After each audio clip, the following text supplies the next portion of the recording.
Hello viewers, Tollywood story এক্সপ্লেনারে তোমাদের সবাইকে স্বাগত জানিয়ে তোমাদের পছন্দের ধারাবাহিক রাঙামতি তীরন্দাজের আজকের পর্বের এক জমজমাট রিভিউ নিয়ে আমি চলে এসেছি তোমাদের সামনে। তাহলে আর দেরি না করে চলো আমরা দেখে নিই যে আজকের পর্বে কী হতে চলেছে।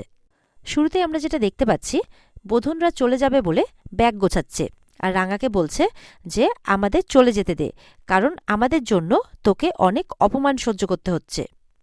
রাঙাও তো বাধা দেওয়ার চেষ্টা করছে, বলছে যে আমার কথাটা একটাবার শোন।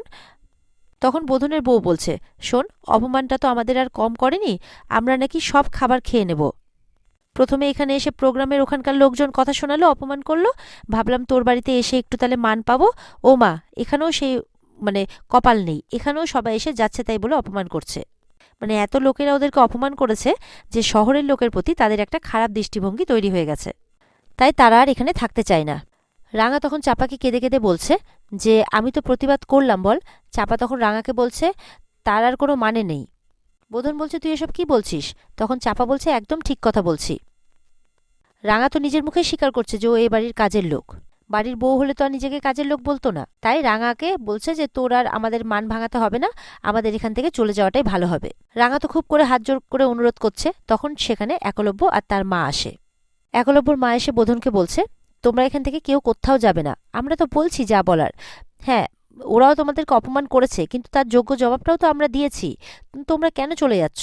তখন বোধন বলছে না রে দিদিমণি, আমাদের চলে যেতে দে, কারণ আমরা যদি না যাই তাহলে তোদের অনেক অসুবিধে হবে, আর আমরা এখানে থাকলে এই বাড়িতে রাঙার জায়গাটাও নষ্ট হয়ে যাবে। কারণ ওকে যেভাবে কাজের লোক বলছে, সেই কাজের লোক বলাতে আমাদের কিন্তু খুব খারাপ লেগেছে, কেঁদে কেঁদে বলছে বোধন। একলব্যের মা তখন বলছে যে খারাপ লাগাটাই তো স্বাভাবিক বোধন, আর তুই তো জানিস যে রাঙা আমার কাছে কি, রাঙা কখনো আমার কাছে কাজের লোক হতে পারে? এই বলে তাদের মন থেকে এই ধারণাটা মোছার চেষ্টা করছে, কারণ ওরা ভেবে নিয়েছে যে রাঙা এই বাড়ির কাজের লোক, তো এটাকেই মোছার চেষ্টা করছে আর কি একলব্যের মা, যে না এমনটা নয়।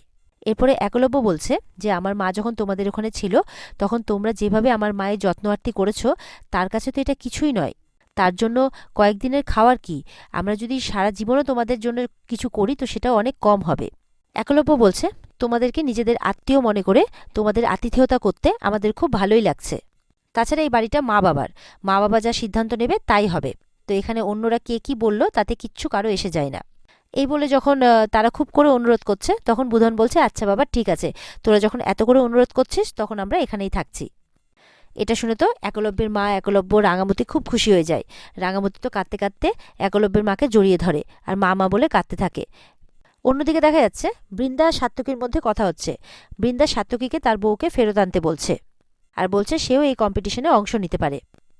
সাত্তকী তো তখন বিরক্তি প্রকাশ করে বলছে যে কিছু একটা ভাব, কিছু একটা করতে হবে, এই সমস্ত কিছু করে সবকিছু চলতে পারে না। বৃন্দাও বলছে যে এই কম্পিটিশনে রাঙামতিকে কোনোভাবেই জিততে দেবে না, সে তাকে অনেক অপমান করেছে, এবার সেই অপমানের বদলা নেবে, আর রাঙামতিকে এবার অপমান করতে কোনো কোনো ত্রুটি রাখবে না আর কি বৃন্দা।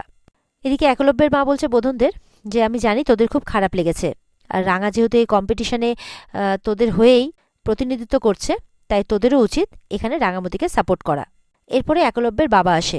বাবা এসে বলছে যে এই বাড়িটা তার, আর সে কথা দিচ্ছে যে এই বাড়িতে তাদের কেউ কিচ্ছু বলবে না। এরপর যদি তারা চলে যাওয়ার কথা ভাবে তাহলে কিন্তু তাদের টিচার দিদিমণিরই অপমান হবে। শুনে তো বোধন বলছে হ্যাঁ রে, তোরা এত করে বলছিস, আমরা আর যাবো না।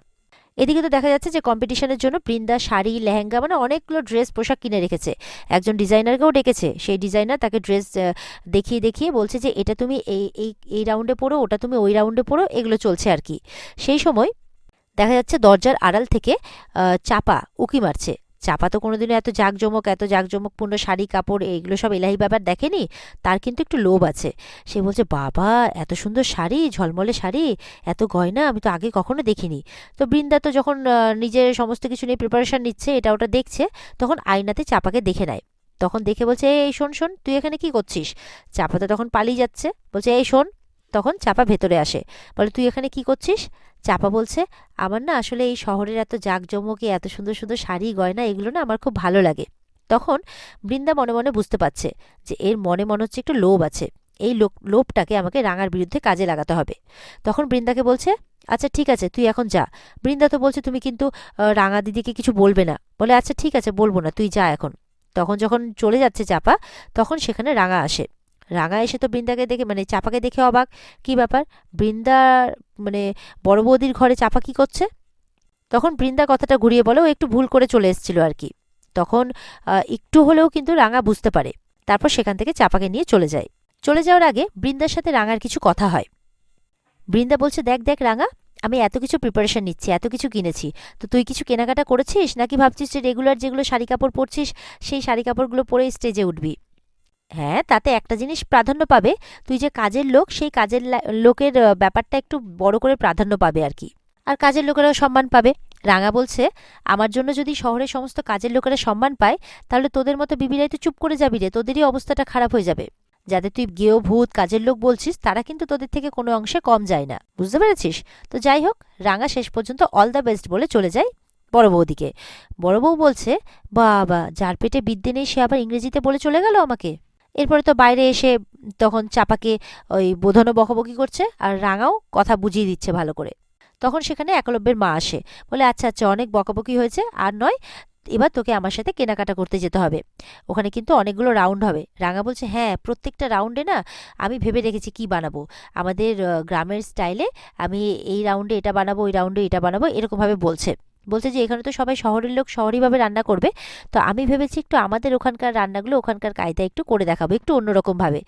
তখন তো এটা শুনে একলব্যের মা খুব খুশি, যে বাহ, এটা তো দারুণ আইডিয়া। আর বলছে, তোকে কিন্তু প্রত্যেকটা রাউন্ডে সুন্দর সুন্দর শাড়ি পরতে হবে, প্রত্যেকটা রাউন্ডে আলাদা আলাদা করে। দেখছিস না বড় বউ কেমন জোগাড়জাটি করছে? বলে, কি দরকার বলতে এইসবের, আমি তো এমনি ভালো আছি।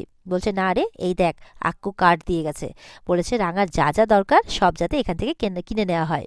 বলছে যে, উড়ানবাবু আমার জন্য কার্ড দিয়েছে? বলে, হ্যাঁ রে, এইটা দিয়ে গেছে, আর তোকে কিন্তু এখন আমার সাথে কেনাকাটা করতে বেরোতে হবে, আমি সব তোকে পছন্দ করে গুছিয়ে দেব। এরপর রাঙা একলব্যের বাবাকে রাতের খাবার দিতে এসেছে। খাবার দেওয়ার কথা শুনতেই একলব্যের বাবা বলছে, বাড়িতে তো কারো কোনো খেয়ালই নেই, এই যে একটা মিসেস কলকাতা কম্পিটিশন, এটা নিয়ে এখন সবাই ব্যস্ত। একলব্য আর একলব্যের মাও তো দেখছি এইসব নিয়ে মেতেছে, তাদেরও কোনো হুঁশ নেই। রাঙা তো মনে মনে হাসছে। তখন সেখানে বৃন্দা আসে। বৃন্দা এসে বলছে যে, আমার পিআর টিম কি করছে তোমরা একটু দেখবে। তখন জিজ্ঞাসা করছে রাঙাবতী শ্বশুরমশাই, পিআর টিম? বলে, হ্যাঁ, মানে পাবলিক রেসপন্স আর কি। এরপর টিভিতে দেখাচ্ছে, টিভিটা অন করে দেখাচ্ছে যে মিডিয়ার লোক বৃন্দাকে জিজ্ঞেস করছে এই কম্পিটিশনটার ব্যাপারে। বৃন্দাই ডেকেছে মিডিয়াকে, আর সেটা পুরো টিভিতে দেখানো হচ্ছে আর কি, সেরকমটাই ব্যবস্থা করেছে বৃন্দা। তো বৃন্দা তো বলছে যে, হ্যাঁ, আমার ভেতরের ট্যালেন্টটা আমি সবার সামনে আনতে চাই, আমি জানি আমার যা ট্যালেন্ট আছে, আমি যা সুন্দরী, আমার সাথে কেউ পারবে না এই শহরের, এইভাবে বলছে নিজের নাম করতে করতে। তো ওখান থেকে জিজ্ঞাসা করছে, তোমার শ্বশুরবাড়ির লোক আপনার সাথে আছে? বলে, হ্যাঁ, অবশ্যই আছে, এমনকি আমার যাও এখানে পার্টিসিপেট করছে, সেও আমার কম্পিটিটর। তো মিডিয়ার এই ইন্টারভিউ দেখে রাঙামতির শ্বশুরমশাই তো খুব হাসছে। বলছে, বাবা, এরকমভাবে হাসছে আর বৃন্দার দিকে তাকাচ্ছে, আর একবার আহ, রাঙার দিকে তাকাচ্ছে। বৃন্দা বলছে ওরা ইন্টারভিউ করছে মিডিয়ার লোক পাঠিয়ে, আবার সেটা টিভিতে দেখাচ্ছে। তখন একলব্যের বাবা বলছে, হ্যাঁ হ্যাঁ, সেই তো দেখছি। বলছে, তাহলে ভাবুন বাবা, গোটা কলকাতার মধ্যে যে 4-5 জনের মিসেস ইন্ডিয়া হওয়ার আর মিসেস কলকাতা হওয়ার একটা ব্যাপার স্যাপার রয়েছে, তার মধ্যে কিন্তু আমিও একজন। একলব্যের বাবা বলছে, সত্যি তো, কি কাণ্ড দেখছি তোমার পিআর টিমের। তখন একলব্য নেমে আসে ওপর থেকে, বলছে, হ্যাঁ বাবা, বড় বৌদি যেভাবে এগোচ্ছে এরপর তো মনে হচ্ছে খেতাবটাই না কিনে নেয়, তার জন্য বড় বৌদি একটা মোটা অঙ্কের টাকাও খরচ করতে রাজি। বৃন্দা বলছে একলব্যকে তখন যে, তোমার গার্লফ্রেন্ড আহিরি তার বান্ধবী ইভেন্ট ম্যানেজমেন্টের সাথে যুক্ত, তার মাধ্যমে তুমি রাঙার জন্য একটু স্পেশালিটি বা প্রায়োরিটি পেতেই পারো, কিন্তু আমি কি সেটা পাবো বলো? বলছে, তোমার বউ ইভেন্ট ম্যানেজমেন্টকে ফোন করে ধমকাতে পারে, আমি কি পারি? পারি না তো। একলব্য রাঙার দিকে তাকিয়ে আছে, বলে, তাই তো আমি নিজে একদম আমার পিওর ট্যালেন্টে এই কম্পিটিশনটা জিতবো। এই তো কালকে আমার 2-1টা প্রেস মিট আছে, ব্যাস। বলছে, তারপর আমার রাঙার সাথে দেখা হবে সরাসরি স্টেজে। এরপর তো একলব্যরা বরাবর করছে যে বড় বৌদি তো একদম ঝড়ের গতিতে এগোচ্ছে। হ্যাঁ, এরপরে দেখো আরও যত কম্পিটিশন এগোবে, আরও কি কি করে বড় বৌদি। এ আর একলব্যের বাবা তো হেসে হেসেই পাগল। বৃন্দা আবার ওপরে যেতে যেতে সবটা শুনছে। বৃন্দা বলছে, এখনো তো কিছুই না, মনে মনে বলছে, সবে তো পিআর টিমকে দেখছো, এরপরে দেখো তোমার বউকে আর তোমার বউয়ের টিমকে কেমন প্যাক করে আমি আবার জঙ্গলে পাঠিয়ে দিই। এদিকে তো রাঙা বলছে, তোরা কি কেউ রাতের খাবার খাবি না, আয় খেয়ে নে। এরপরে রাঙা অন্যদিকে ঘুরতেই দেখে যে বড় বউ এখনো সিঁড়িতেই দাঁড়িয়ে আছে, দাঁড়িয়ে কি কি যেন ভেবে যাচ্ছে। তারপর রাঙাকে দেখেও হাসতে হাসতে উপরে চলে যায়। রাঙা তো বুঝতে পারে যে মনে মনে ফোন দিয়ে আসছে। আর এখানে আজকের পর্ব শেষ হয়ে যায়। তো বন্ধুরা, এই ছিল আজকের পর্বের রিভিউ। ভালো লেগে থাকলে কিন্তু অবশ্যই পর্বকে লাইক, কমেন্ট আর চ্যানেলকে কিন্তু সাবস্ক্রাইবটা করতে কেউ ভুলবে না। কারণ এরপরে আরও ভালো ভালো আপডেটস মানে আরও ভালো ভালো ধারাবাহিকের রিভিউ তোমাদের জন্য আসতে চলেছে খুব শিগগিরই। তাহলে দেখা হচ্ছে আগামীকালকে নতুন পর্বের রিভিউ নিয়ে। ততক্ষণ সবাই ভালো থাকবে। টাটা।